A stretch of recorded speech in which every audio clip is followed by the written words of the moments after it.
I'm Owen. Excited to be here today.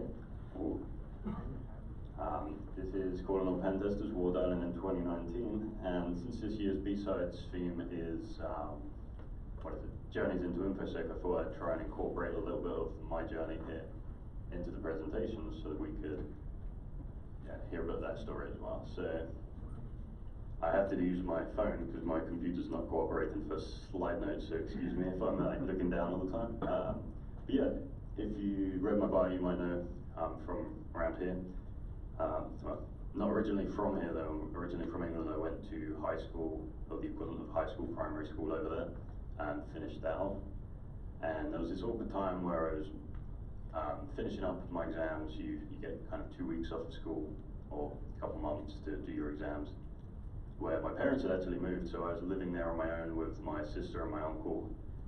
And it was a really awkward time because everybody was kind of growing up, getting ready to go to college. So I decided that I'm going to mess around on the internet, right? So that's what I did. Then I eventually, time came, moved over here. And there was another awkward time because being out of state, college is very expensive and we didn't have a whole lot of money. But we had a bit, and I knew I was going to go to community college, so I was originally actually going to go and be a carpenter. I found out real quick that I didn't want to do that once you get here and it's really hot. And carpentry in England is a little bit different than it is here. Here it's banging nails into 2x4s and making houses. Over there it's more of a skilled art, like cabinetry and stuff. So I thought, oh, what am I going to do? I thought maybe I can be an electrician. I quickly found out that I could not be an electrician because I'm not very good at math. Same for same for electrical engineering, just didn't do it. So I was like, you know what? I spend a lot of time on computers, maybe I can get a job. I've done some AOL stuff, like changing the colors of my profile, that kind of thing, making some basic web pages. I'm gonna see if maybe I can get a job doing computer programming, so I'll go for computer programming. There wasn't really the same programs at community college back then, looking around 2000s, as there is now. Now you can do cybersecurity right out of community colleges. It's pretty awesome. So my choice was either computer science, programming, or I forget the other one, but I chose programming because I thought, you know, that's really cool, making computers do something. The day came around, I enrolled. This man in the enrollment room pretty much enrolled me in all of his classes. He was a Vietnam veteran. I'm still friends with him to this day. He really helped me out, got me a job in the college and everything. So that was pretty cool. On my, I think it was the first week or so, I was surrounded by, we call them locals, at the table, because I couldn't leave. I couldn't technically drive because I wasn't 18 yet and I didn't have my GED, so I couldn't leave college. I'd get dropped off in the morning and be picked up at whenever, just like school. I was surrounded by locals and they were all kind of harassing me, like, you're not from around here, where are you from? And this guy came and rescued me, pulled me out of the room. Well, it wasn't a room, I was outside, but he pulled me off to the side and said, hey, what's up? What are you doing? And we became really good friends. He'd drive me around with party as much as he could. And yeah, he was an English major and he introduced me to, he loved reading and writing. He introduced me to 2600s. I don't understand any of this, maybe you do, this is super cool, let's go to a meeting. So I went to my first 2600 meeting right before the first CarolinaCon. And they,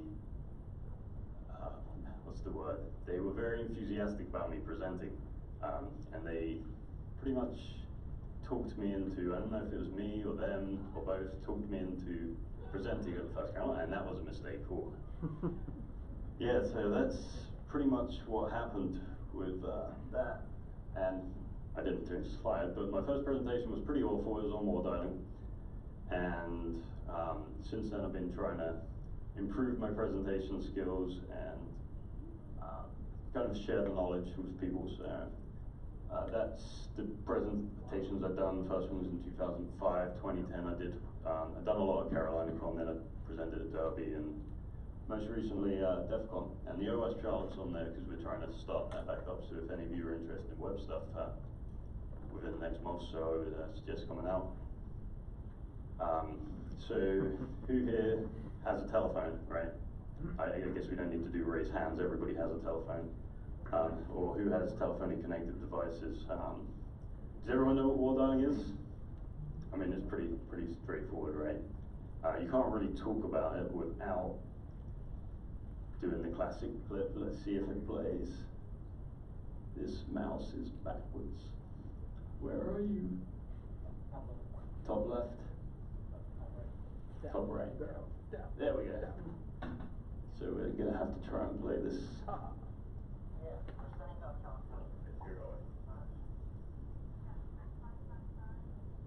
You can't hear it, I can. Well, basically he's asking for the prefixes for, I guess, proto-visionists from the movie board games. I guess that's a little bit of social engineering right there that he's doing to try and get the numbers. This is all old stuff, right? He's getting floppies and everything.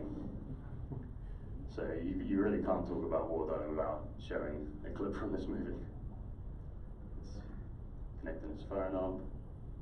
This is proto-vision I have you now as he starts dialing. Now I've got to get back to the slides. So this is, you know, what we used to be dealing with. We got some Commodore 64 software, a Hayes modem scanner, and basically it's sequentially dialed through a number. You put the prefix in, and it would go dial one by one. Very manual. You would kind of have to babysit those. Very kind of basic. So you get into, I think this was 1984, copyright. I'm sure he went through the trouble of getting a copyright of Jim there. Wrote these wardials. They're for Commodore 64, and you know, you can tell the graphics are getting way better in these. Let's see, the next one I think is, I mean, look at those graphics. Written by Riff Raff and the Burglar. This is the description right off the website. As far as hackers and wardialers go, this one's a pretty nice one. So, let's see what we have next. Now we're getting into more modern wardialing with THC Scan, the hacker's choice, DOS-based. You can probably still download this and run this today if you really wanted to. I don't see why you would there. There's commercial dialers. This one's still sold to this day. It's very expensive. I think that one, if you want to dial 16 lines, is about $20,000, plus you need 16 modems to go with it, plus phone lines. That's owned by Nixon. They actually bought Sandstorm, which held the patent on it, so they still do. I have not used this software. It's very expensive, so, but you can tell from the operating system requirements, it's pretty old. I mean, it runs on XP, and the latest operating system is 2012. So, iWar, written by Dabiv, from the founder of Telefreak. I believe it was Dabiv or Jay Falcon worked a lot on this too. This one we're getting more into modern wardialing with VoIP lines. So this uses IAX, and it will kind of dial things. This one's, you know, we're getting up there with, this was released about the same time as Warvox, which is probably the one that everybody's most familiar if you talk wardialing now. HD Moore released this, I believe, 10 years ago, something. It uses IX2, which is very similar to SIP. There's reasons for it doing that, and it's written in Ruby. So it's the most modern system now. Why did people wardial in the past? A lot of people did it for discovery of devices, like trying to find BBSs or other modems people to talk to. They may have done it for malicious intent or for pranks on their friends. You know, others with malicious intent may have done it to find carrier networks, things in the background, or voicemails.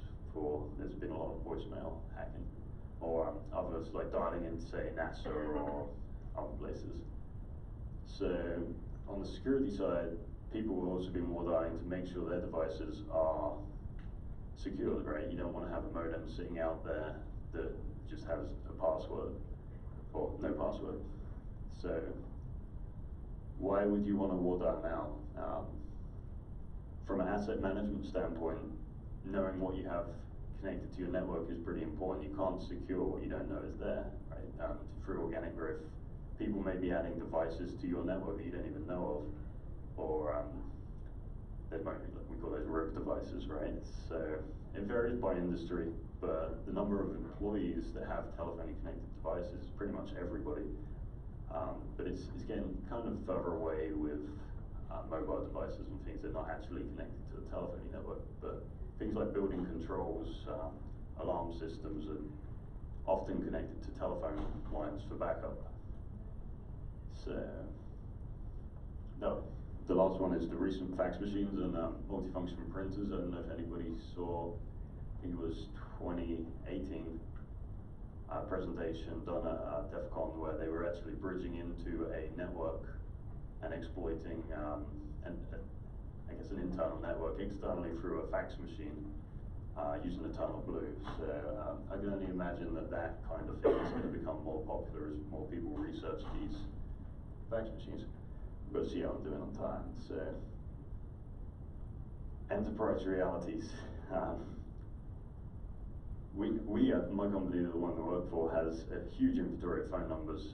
We have, I think, close to 1 million phone numbers, and an asset inventory or asset management system that is less than perfect with all of that.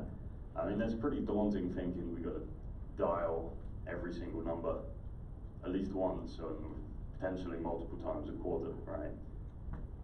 We have legal issues to deal with because we're not bad guys, right? We have to comply with the law, both domestic law and international law if we're dialing overseas, so you've got to be careful with that. And the time restrictions, we can't dial known voice lines with people that will pick up or do business on during the daytime. And then there's also the time restrictions of we've got to get it done, right? You can't just be dialing a number a minute for the rest of my career by hand. So, we have some requirements. We wanted to be pretty automated, distributed, cost-effective to run, or basically cheap to run, because nobody wants to pay a ton of money to see what's connected to the other side of the phone line. And given the current tool set, really the only choice was Warbox. So, if you want a Wardial, what do you need and how do you start your first scan, right? So, pretty much you're going to need an inventory of targets. You can't just dial every number because there's laws against that, like in your, let's say, 704 prefix. So you're going to need hardware to run asterisk, more likely, and that runs on just about anything. But if you're doing it at volume, like you're trying to call 1 million numbers, you're going to want to run it on some pretty beefy hardware, something a bit better than a Raspberry Pi or your toaster oven. It could be internal, it could be external, it doesn't matter. As long as it can all talk to each other, it should be good. Asterisk will pretty much run on anything. So I've had a lot of luck running it on Debian with Debian stable, just because it's all packaged nicely and the configs are good. So then you're going to need some service. I thought, well, we can just use plain old telephone lines and do this from a home phone number. Yes, you could possibly do that, but you probably shouldn't, just for compliance and legal reasons, and it's going to be slow. If your business is willing to pay for plain old telephone service, you could do it. I know the cost of that. I thought about cellular for a while. I was like, well, let's get 10 unlimited cell phone plans and run it through that. Probably again against the terms of service. So then there's these other services that come to mind when you think about making cheap phone calls, like Skype, Twilio, etc. This is, I believe that's Skype's pricing, and we're looking at $2.99 a month for 2,000 minutes. Now this may work for some people. If you only need to make, say, 2,000 calls, 15 cents a minute to $3. Yes, but when you're talking about a million phone numbers, Skype's going to be about $150,000 after that if you're trying to do it in a month. So Twilio, I think it's about $1,300 for the first 100,000, which isn't too terrible, and then about the next 900,000 is about $12,000. So kind of hard to swallow if you've got the budget to work with that. So really, I would go with a VoIP provider. You can get some really good deals on transit for that, and it's pretty inexpensive. You generally pay per minute, but it's billed to fractions of a minute. So that's what we use, and we ended up spending way less than we probably should have. So current state of Warbox, I mean, it was first released 2000 and, what does that be, 10 years ago? It's no longer supported. There is no scheduling. It has very limited reporting in it, and there's analysis there that will tell you what it is with voice, voicemail, fax, modem, dial tone, but it's limited. You'd have to use it to kind of see what I mean with that. But we've been working to modernize it. Well, I have a little bit with jobs, being able to submit a job, schedule jobs, so that you can set the numbers you want and leave for work, and it will start whenever you specify. That's pretty important for me, because I don't want to be starting scans every day. We've been working on making an inventory of targets, so you know what you want to dial. We put it in a database, and it picks out from those every night, so that you can get your scan done. Working on improving reporting. That's a big one for us, because I mean, there's no point in scanning if you can't have a good report and have something to show for it. So that's probably the biggest thing, an update we could do, is show some value from this, other than the automation, because nobody wants to babysit it. We're adding, I've been doing a bunch of research into adding device fingerprinting. So that's mostly for fax machines. I've modified a very old fax sender to connect to a fax machine, grab the configuration parameters from it, and then hang up the line. And then the modem dialing and screenshots, we're dialing into a modem, taking a screenshot once you're connected, so that we can quickly go through and say, okay, these are all password protected, and these are good to go. So let's see, we're about 20 minutes. The results we have,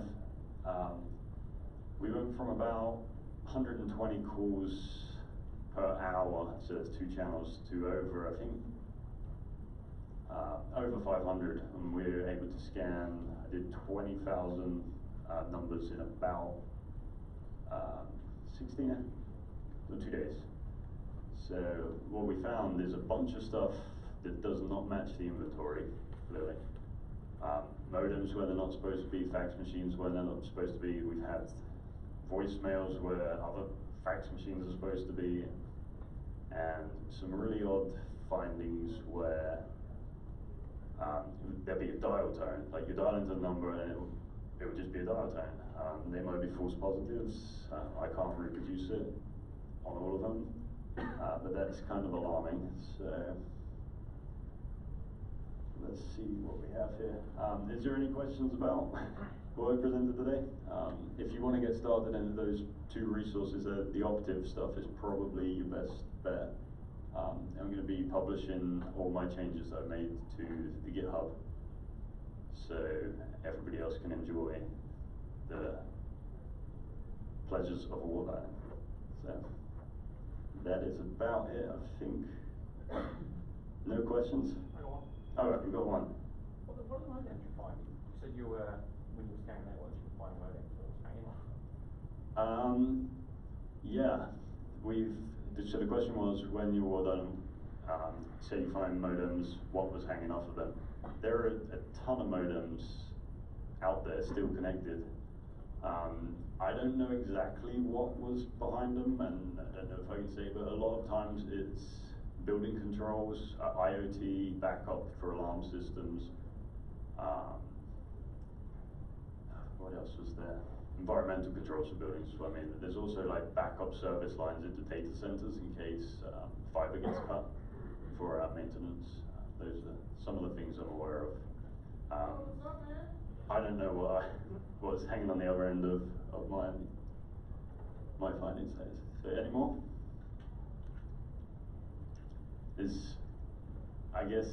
I think everybody should be, if you're working in an enterprise, doing wardialing and seeing what is on the other side of your telephone lines, because we had a huge effort. It was a while back before I was employed to go through and make sure all the modems were secured with passwords. But as we know through IT work, oftentimes stuff gets rolled back, firmware gets changed, or not firmware, but updates get rolled back. And we can't be sure that there aren't modems hanging out there that don't have passwords on. So, we got another question, yeah? How do you know the perimeter? how do we know the perimeter was the question, like the telephony side? Yeah. So we have an internal database, right, of every device connected to our network in theory. So that's one way we know. But there are also reports from your carriers. So say if you use AT&T, Verizon, or CenturyLink, whatever, every couple of years they're required to do an audit on that and tell you which phone numbers you own. So that's another way you can get your phone numbers. But is there any others? Because I think we're about out of time. So if you have one. But yeah, well, thank you for having me here today and giving me the opportunity to speak. So.